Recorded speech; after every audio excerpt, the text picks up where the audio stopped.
guys, project natin. Nakabitan natin ito ng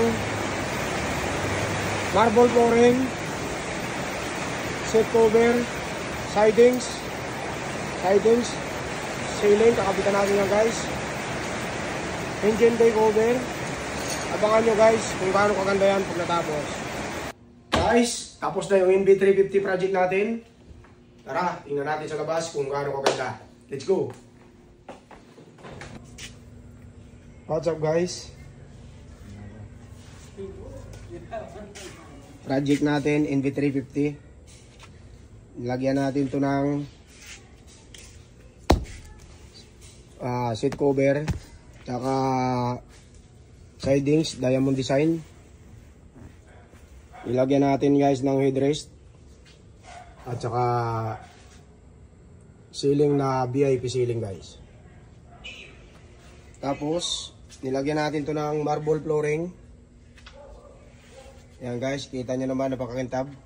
Ayan sila alim mo, napakalinis. So guys, ay hindi pala. Tingnan natin dito sa kabila guys. Guys, dito naman sa kabilang side, nilagyan natin dito yung step board ng matting. Tapos ito yung marble. Tingnan mo naman. Pwede ka mag-tour tumbling dyan guys sa sobrang kintab. You know? Ito yung side. Tapos ilagyan natin itong pinakamalupit na engine bay cover. Ano? Mayroon dalawang lagayan ng baso. O kaya naman baso, o kaya naman kape, o kaya naman tubig. Yan guys, ulid. Tapos, nilagyan natin ng headrest guys. Yan, 4. Tapos, ito yung seat cover design. Tapos yung ceiling.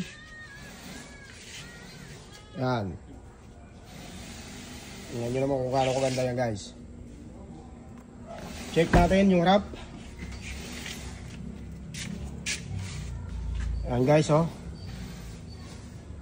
Ceiling yan, diretso sa harap. Hanggang dito yan guys. Napakaganda yan. Check natin sa kabilang harap. Yan. Napakaganda nito.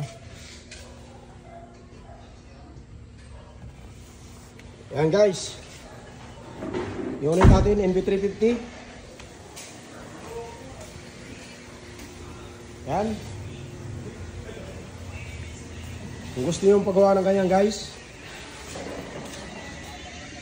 ano? Gusto nyo paggawa ng ganito, message nyo lang kami sa aming Facebook page. Madilim lang pagka-video namin dahil gabi, pero napakaganda nito sa araw. Yan. Napakaganda dito. Yan. Message guys dahil mura lang. Garantisado quality. Marami pang free.